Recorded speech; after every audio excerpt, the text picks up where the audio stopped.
쭉 올리세요. 자, 쭉 올려서 자 이번에는 온 우주를 다 들어 올립니다. 야, 쭉 들어 올리세요. 자, 이번엔 밝은 태양을 가슴으로 맞이합니다. 온 가슴으로. 아, 좋아, 맞았어. 좋습니다. 온 우주를 다 우리가 끌어안을 수 있는 그런 큰 사람입니다, 사실은.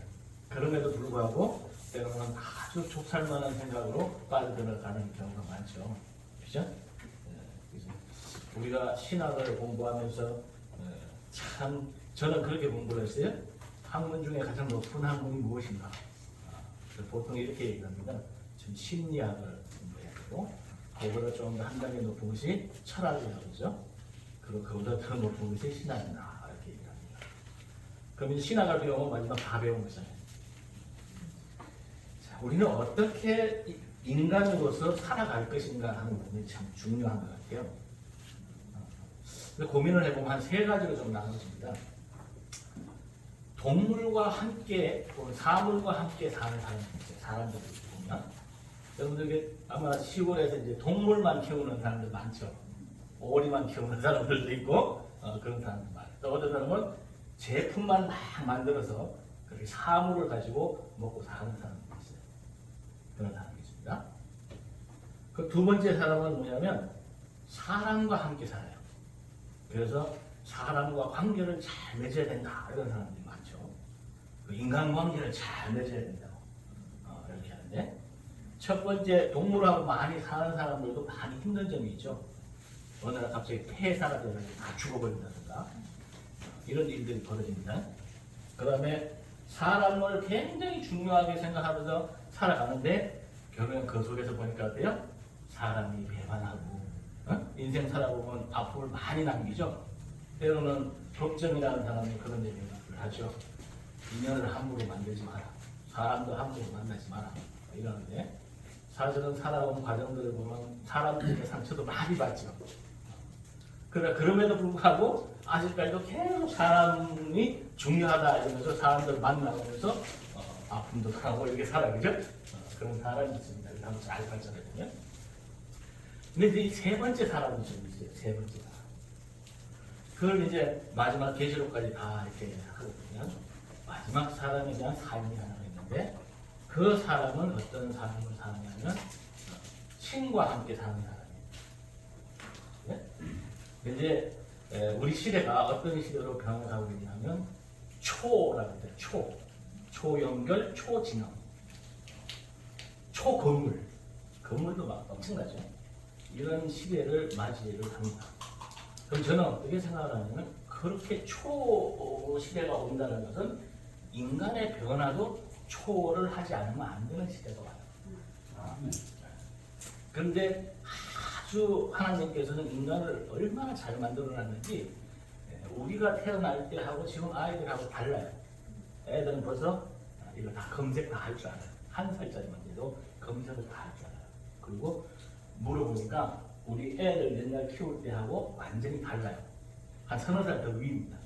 생각이나 받아들이는 이런 것들이. 그래서 인간은 그 시대에 맞게끔 하나님이 또 성장하도록 만들어놨고요. 우리 어떤 모든 사람들은 무한한 가능성을 가지고 있습니다. 그런데 자기 자신이 그 발견을 못해요. 저도 시골에서 어렵게 자랐기 때문에 부모들이 있는데 잘못된 걸 받았어요. 부모가 자꾸 한계를 지치면서 너는 할 수 없고 너는 안 되고 돈이 없고 이런 사람들은 앞으로 나가는 게 어려워요. 근데 부잣집 아들들은 어떻게 했냐면 5, 6살까지 아무런 통제를 안 해요. 특히 유대인들이 그렇습니다. 그냥 무조건 가능한 거예요. 안 되는 일이 없이. 그들은 유명한 철학자가 바로 니체라는 철학자죠. 어떤 고통이 온다 하더라도 그 고통을 넘어서라 하는 게 니체의 철학입니다. 신은 죽었다 이렇게 얘기하면서. 근데 지금 신은 죽었다라고 하는 부분이 대부분 철학자들은 신이 죽었다라고 생각하는데 저는 그렇게 보지 않아요. 니체가 얘기한 본질적인 부분들은 지금 우리가 공부하는 신의 너희들이 생각하는 그 신이 죽었다는 것이지 그걸 뛰어넘으라는 초월하라는 얘기거든요. 아멘. 그 초월하는 얘기. 그런 측면에서 임마누엘이라는 부분은 굉장히 중요한 부분입니다. 임마누엘은 신과 함께 한다는 거죠. 세 번째, 그 사람이 신과 함께 하는 사람들은 어떤 사람인가? 이게 중요하잖아요. 이제는 그런 사람들이 나와요.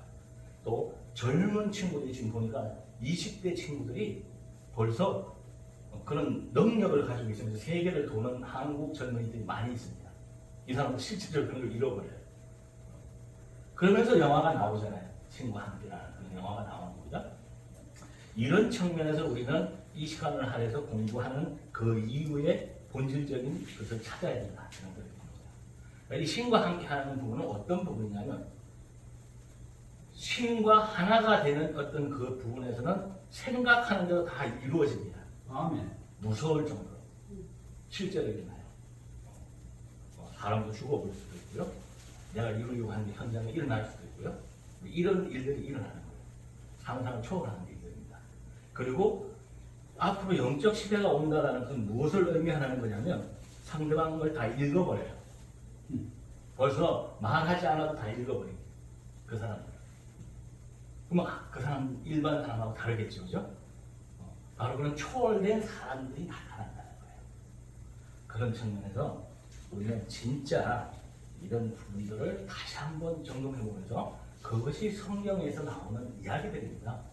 내가 하나님 안에, 하나님이 내 안에. 나는 포도가지요, 포도나무요, 너희는 가지라. 이게 다 그런 뜻이에요. 그래서 그런 것들을 우리는 이제 현실적으로 이루어 나가는 그런 것들을 공부하는 것이 바로 임마누엘 성경 접근 세미나다. 이렇게 저는 정리를 해보고 싶습니다. 네. 마지막으로 그 고통 속에 니체라는 철학자는 엄청난 고통 속에서 살았습니다. 그 고통을 이겨냈습니다. 근데 마지막 니체가 이런 얘기를 한 걸 보면서 저는 깜짝 놀랐습니다.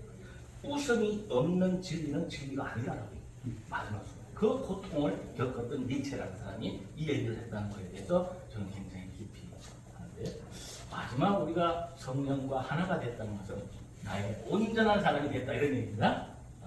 선과 악 중에 악이 없어진 거예요. 오직 선한 것만 있고 웃음만 있고 행복만 있는 겁니다.